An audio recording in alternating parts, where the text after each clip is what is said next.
Hello, cruisers. This is Rick Way, the Texas Cruiser. I rolled out this master plan for the port of Galveston last week. I did say that at that time I did nothing but the cruise portion of the port.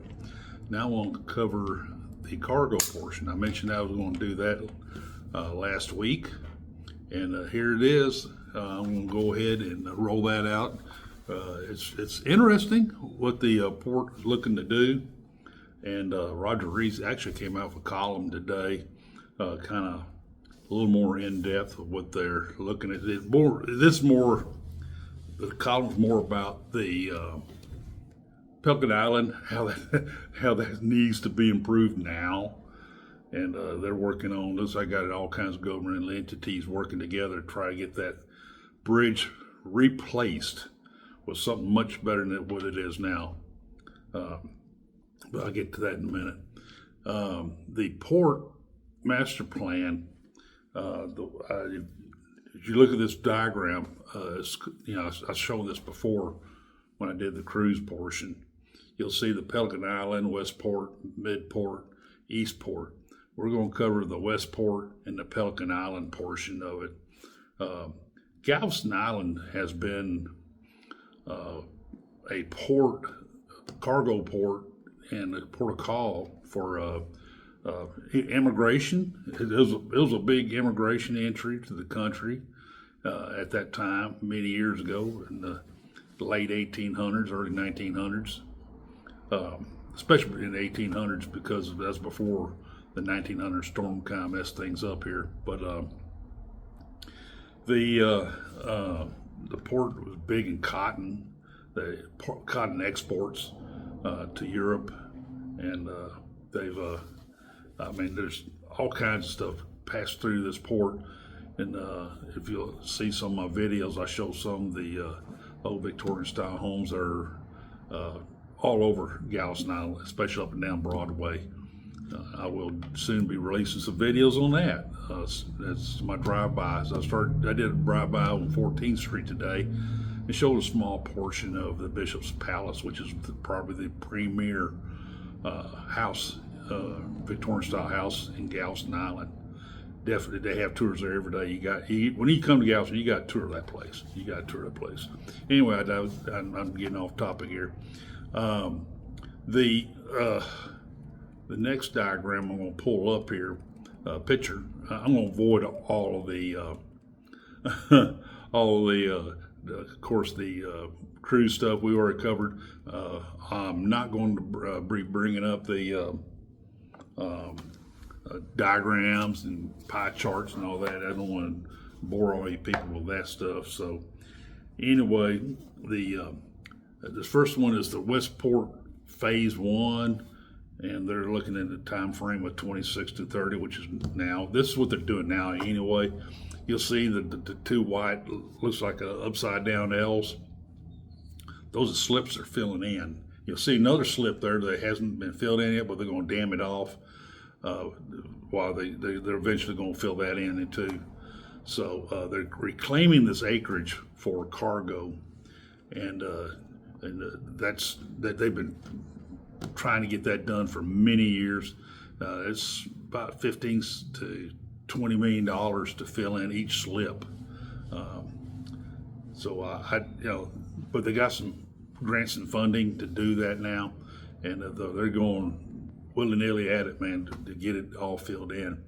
And then they'll have a nice, great acreage, flat acreage, continuous, for bringing in these ro-ros and cargo ships, and it's much needed, and it definitely helped the port. Thank God the cargo industry, the cargo portion of the port, is doing so well that they're able to use some of that money that the revenue from the cargo from the cruise ships to help pay for some of this. So it's a good thing. It's a synergy thing going. The cargo's helping the cruise is helping the cargo portion, and this is kind of, back in the day, they only had like one terminal here, and occasionally a ship came in, but the cargo was the big king, though. But the port got pretty bad condition because they never could get the proper funding or revenue generated from the cargo to pay for this. Now they can, and it's and the cargo portion of the port is going to climb exponentially now because of all this. This next diagram, you'll see where this is after the fact of the slips being filled in, and you'll see some additional. There'll be paving for laydown yards and stuff like that. Some additional structures, probably warehousing. So that's a good thing. You can see where there's a possible 7th cruise terminal there that, like I said before, it'd be like a hybrid. It could be, if a ship's not there, they can bring a cargo ship in and unload and load cargo, ro-ros and all that. Ro-ros is a big thing here in Galveston, Port of Galveston, so you see a lot of them here. So anyway, and there's you'll see from the white building from the 6th terminal dock, you'll see that there's a big white building. It'll serve 3 ships.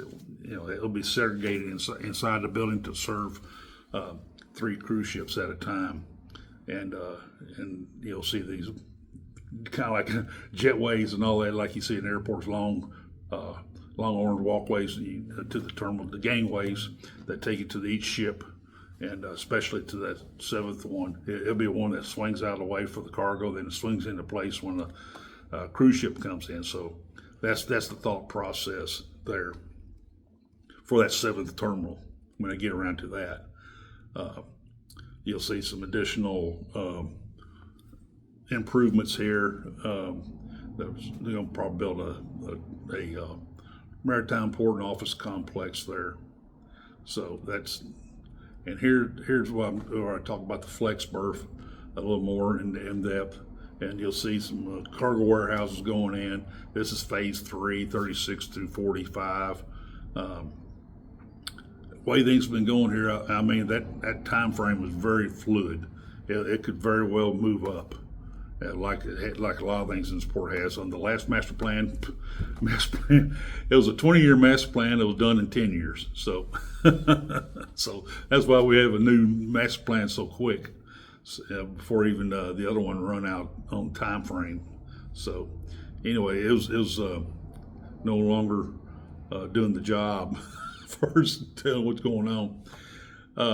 Now this goes a little more into this picture here goes in more into what's Pelican Island side, and the port has it was about 357 acres over there on the Pelican Island side, and actually where the 77 acres where Davy Marine bought out Gulf Copper. And that's where they're now. They released that land from the port basically, and that's where they're going to start, doing ship repairs and ship building. So they're also putting in availability for if they need more acreage for Davy operations. They're able to the port setting aside some of this acreage. If you see, it says expansion area. They're giving Davy Marine, additional acreage if they need to. So they're kind of saving that for them to expand backwards. So I really truly believe this is going to take off. This industry here, it's going to be a big thing, and I think these Coast Guard cutters, icebreakers, are just a start. So I think you're going to see more opportunities for them to build specialty ships, and maybe more. I've heard something about building components for ship components, sections, and float them off to like Beaumont, wherever, where they can put them together for a completed ship, which we all seen them do with cruise ships. So, and then they got some additional acreage there for future expansion, for future endeavors. Let's see. Here we go. This kind of shows that additional land, kind of like a dog leg shaped.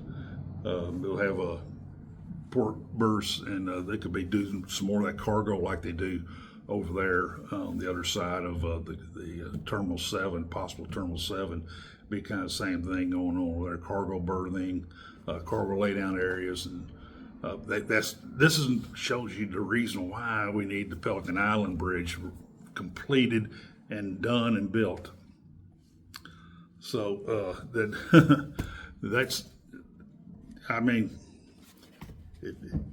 the port is just nothing but phenomenal changes coming to the port, growth, and both cargo and cruise.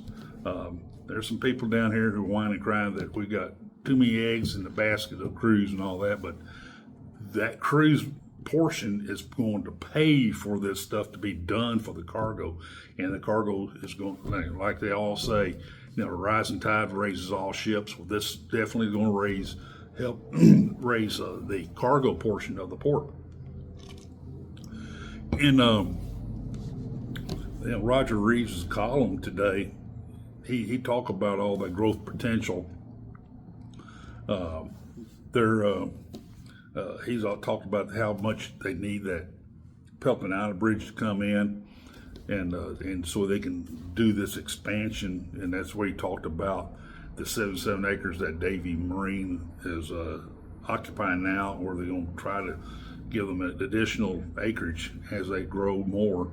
And then the port is gambling on, and I think that it's a good gamble, good gamble to Davie Marine for them to expand and grow, and that's a very positive thing for the whole port in general. So it was a good column today in the Galveston Daily News, and the port is going to be a generator here, and it's very important along the coast of Texas. It's a deep water port. It's right there at the Gulf. They have plenty of depth to the port. They're constantly dredging. A lot of the dredge material now is going in those slips they're filling in.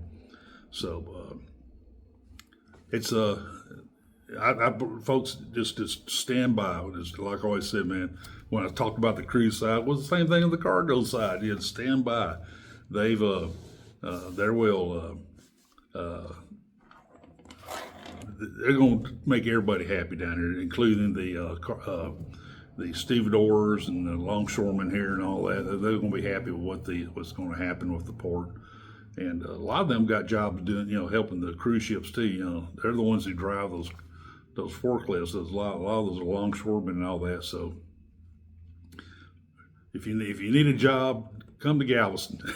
Put you to work. Folks, that's all I have today. Thank you for watching my videos. I really am proud of what we've done here in Galveston, and I'm happy that you guys come along for the ride and see what we're doing here. So anyway, folks, just get a chance, book a cruise. I know we're going back to the cruise side now, and hope to catch you on a future cruise. Be sure to hit that like and subscribe button.